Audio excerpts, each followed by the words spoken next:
Greetings, Neuro Ninjas. Apologies, lockdown hair. You know what it's like. So this week's question of the week is a really, really good question, and it's quite a kind of difficult situation. Anyway, we need to get the drum roll. So the Neuro Ninja question of the week is, drum roll please. So this week, the question is to do with addiction and teenage brains, and a parent talking to me about their concern about their daughter taking up smoking because she's so stressed, and the nicotine apparently calms her down. So, she said, what can I say to her to kind of get her to kind of realise there are other ways of kind of calming down? So that's the question. Let's dive into the science. It's absolutely fascinating. See you all soon. How can I talk to my son or daughter about smoking? In fact, we'll also deal with drugs, alcohol, and the teenage brain, because there's particular issues about living inside a teenage brain in relation to risk-taking behaviours and the impact on addiction on the brain. So let's dive in. Okay, so the first thing that we need to know is that our brains are plastic throughout our lives, but particularly plastic between the ages of 0 and 25. What do we mean by plastic? They're constantly changing in response to what we use them for.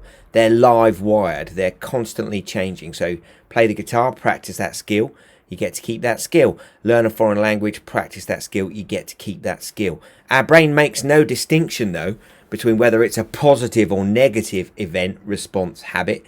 If we repeatedly engage in it, our brain will adjust and adapt to connection strengths, thickness of neurons, etc., in order to support that new habit, good or bad. So our brain is constantly changing in relation to what we use it for, and that is neural plasticity. Not so long ago, many scientists believed that the brain did not change after childhood, that it was hardwired and fixed by the time we became adults. But recent advances in only the last decade now tell us that this is simply not true. The brain can and does change throughout our lives. It is adaptable, like plastic. Hence, neuroscientists call this neuroplasticity. How does neuroplasticity work? If you think of your brain as a dynamic, connected power grid, there are billions of pathways or roads lighting up every time you think, feel, or do something. Some of these roads are well-travelled. These are our habits, our established ways of thinking, feeling, and doing. Every time we think in a certain way, practice a particular task, or feel a specific emotion, we strengthen this road. It becomes easier for our brains to travel this pathway. Say we think about something differently, learn a new task, or choose a different emotion. We start carving out a new road. If we keep travelling that road, our brains begin to use this pathway more, and this new way of thinking, feeling, or doing becomes second nature. The old pathway gets used less and weakens. This process of rewiring your brain by forming new connections and weakening old ones is neuroplasticity in action. The good news is that we all have the ability to learn and change by rewiring our brains. If you have ever changed a bad habit or thought about something differently, you have carved a new pathway in your brain and experienced neuroplasticity firsthand. With repeated and directed attention towards your desired change, you can rewire your brain. And that's the same for all of us. We can rewire our brain as we strengthen connections. Then what happens is the myelin sheaths around the axons get thicker, so information's transferred faster and faster. That's how we move from kind of thinking through processes to building habits, literally building them into the physical structure of our brains. And you can see that here where you've got a neuron with a very thick myelin sheath, and you've got an action potential zipping down it. So our brain constantly changes in response to what we use it for and what we do with it, which is a powerful word of warning when it comes to addictive substances like the nicotine in cigarettes, drugs, alcohol, and the teenage brain. So let's have a look at those things, because the most important thing that we want all of you to do is make good choices on the basis of information and evidence. You've got to manage the risks that you face in life. That's part of being an adult. So we really need to support you with as good an information as possible. And we thought it would be helpful to give the information on the brain science side of things. So as a young adult, you have even more plasticity, which means you can learn things more quickly, you can develop skills more quickly. But that does have a double edge that it's really important that you need to know about. So your brain is different from adults in a couple of ways. Our brain doesn't fully mature until we're 25. It matures from the front to the back. And what I mean by maturation is it's the process of myelination. So all the different channels, all the different structures in our head, they get myelinated from the back to the front of the brain. And the prefrontal cortex, the bit that manages strategy, the bit that manages our willpower, the bit that forces us through to do things maybe that we don't want to do, that bit of the brain isn't fully mature until we're 25. And that's really important to understand, because we can be more impulsive, we can be more reactive, we can be more emotional as we're going through the teenage years. And those responses are about the changes in our brain structure. For example, we are much, much more influenced by our peer group when we're going through the teenage years than we are at other times in our life. And you can see that in the physical structure of the brain. Areas of the brain that compare us to others, areas of the brain that kind of link us with others, are going through rapid changes during the course of adolescence. And some of the other areas of the brain that help us make kind of good decisions, they are dampened down when we're making decisions with our friends. So between the ages of 16 and 20, the prefrontal cortex of young adults is less mature. And this is why it might be more procrastination in the teenage years, and you might find it harder to avoid impulsive responses. Greater plasticity in our brain means that we are much more at risk from addiction, because our brain changes more quickly. So an addiction creates a situation where the brain experiences a chemical and then starts to build more receptors on the synapses, on the dendrites at the end of the neurons, to receive that chemical next time. So the original amount of chemical is no longer enough. We need more, and we need more, and we need more. So it's really interesting, the adolescent brain, and it's good to dive in and begin to understand the implications of living in an adolescent brain for risk-taking behaviours and for addictions. So let's listen to a psychologist talk about that. My name's Frances Jensen, and I work at the University of Pennsylvania as the chair of neurology at the Perelman School of Medicine. The teenage brain is different from the adult brain in several ways, but two major patterns come out. First of all, because children and teenagers are actually wired to learn faster than adults, their synapses, where the brain cells talk to one another, are actually at higher numbers in childhood and adolescence. So teenagers actually have more synapses than adults. They also have more of the ability to learn, to strengthen those synapses than adults. We call that synaptic plasticity, how brain cells respond to they can be molded by the environment. That actually increased excitability of their brains is a very good thing. The second way the teenage brain is very different is that the way our brain areas are hooked up to one another, the major brain regions, is a process that takes 2.5 decades of our lives to actually occur. The brain is the last organ in the body to mature, and therefore it takes until your mid to late 20s to finish. And that property that takes a very long time, one of the major properties is the way we connect brain regions up to one another. So it's called myelination, and it starts in the back of your brain and moves forward. So the last place to connect is the frontal lobe.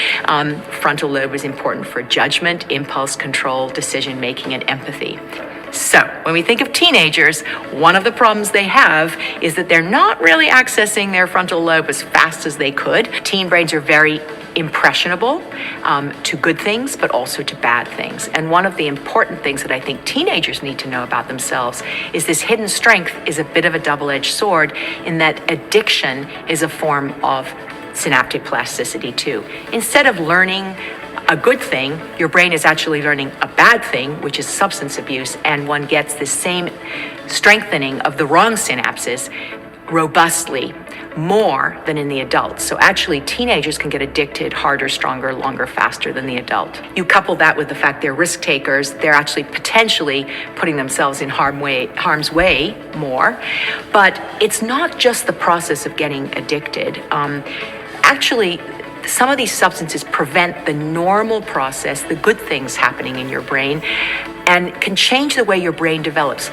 People who are addicted early have a much harder time undoing that addiction later in life. There are other things, though, like stress, that can affect your brain in the adolescent years and can have long-term effects on later adult development, such as increasing the risk of depression. I find when we explain some of the new research on the teenage brain to parents and teachers, there's a sense of, so that's why they did it. Oh, now I get it. So fascinating information about synaptic plasticity. One of the things that means teenage brains can learn more quickly. They also can become addicted more quickly. And the impact, for example, of smoking, one of the major addictions. Fortunately, in the UK, it's a dropping number of people taking up smoking.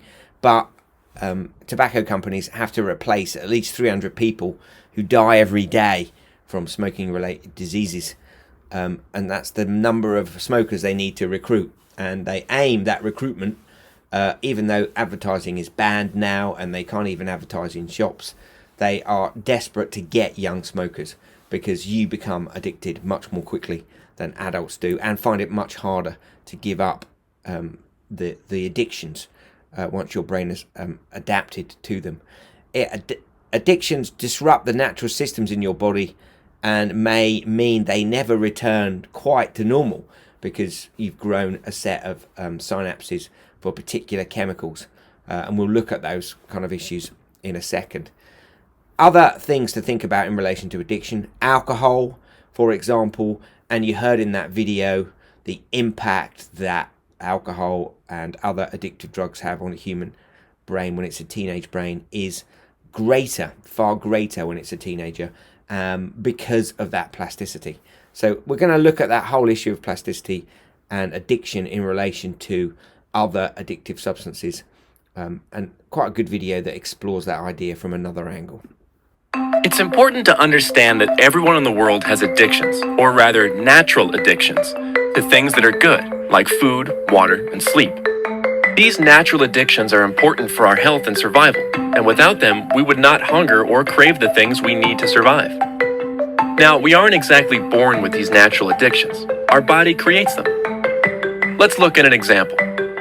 When you bite into an apple, your brain says, "Yum." Your brain recognizes that this apple is good for you. It has nutrition, vitamins, and gives your body the energy it needs to survive. Whenever the brain recognizes something that's good, it releases a chemical called dopamine. Dopamine causes you to experience pleasure. It's what makes you feel good, like when biting into an apple. The brain releases this dopamine in order to teach the body that this is healthy and good for your survival, and that it should remember to do it again.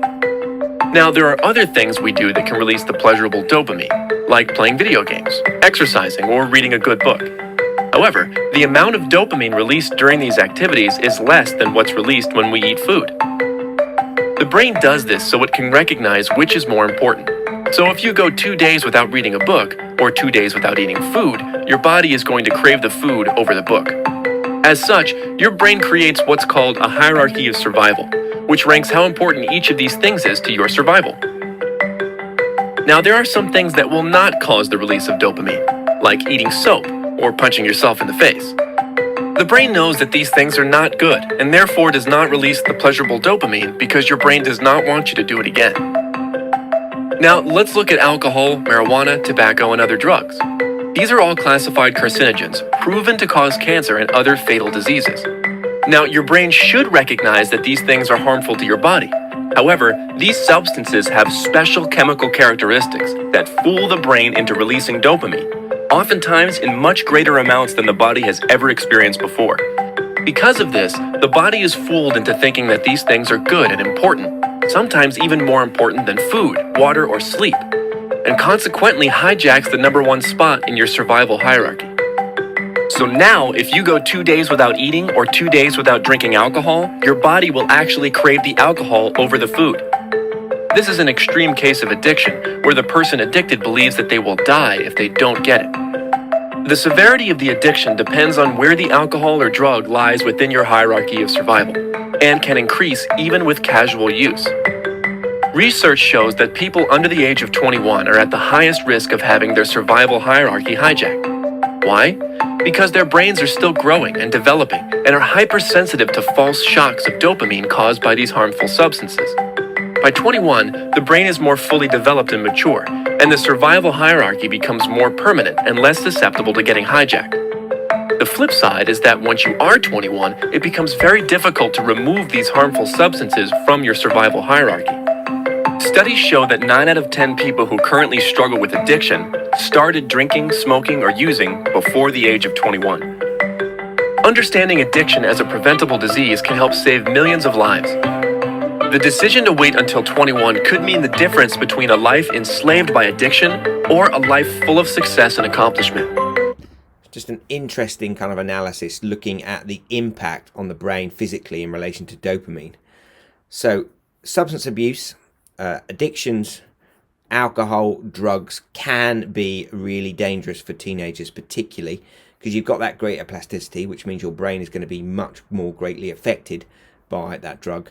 And secondly, you're exhibiting much more risky behaviours, particularly when you're with your friends, and that's because of changes in the structure of certain parts of your prefrontal cortex.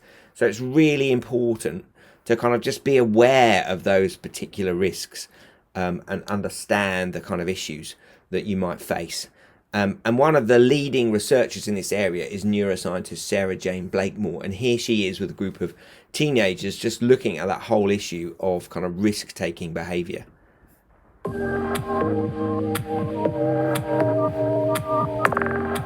There are very strong stereotypes of adolescents, often quite negative stereotypes. You see them in the media. Sorry, Callum. You also see.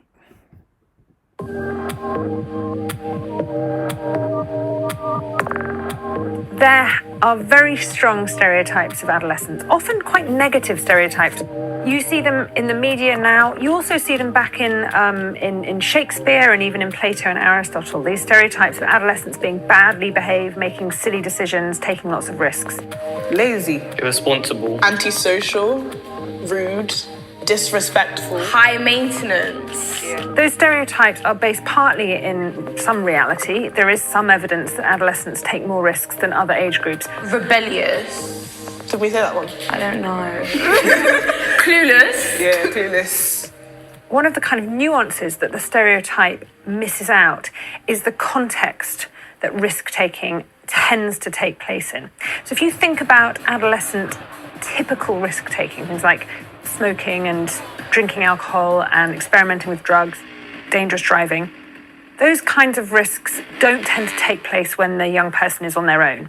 It's normally when they're with their friends. And there's a lot of evidence from many different labs around the world that adolescents are particularly influenced by their peers. I don't think I particularly take risks, although I have done small things like drunk a lot of ketchup before. I didn't know how much to take, so I didn't want to risk taking too little, too much, so I just took it all. And if I was on my own, I wouldn't have, because there would be no need to.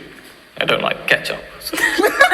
So, for example, sticking with the example of driving risks, a classic experiment which has now been replicated several times by Larry Steinberg and his colleagues has shown that if you bring people into the lab, you get them to play a driving video game where you have to get around a circuit as quickly as possible. You find that actually, interestingly, the number of risks that different age groups take is around the same number when they're on their own.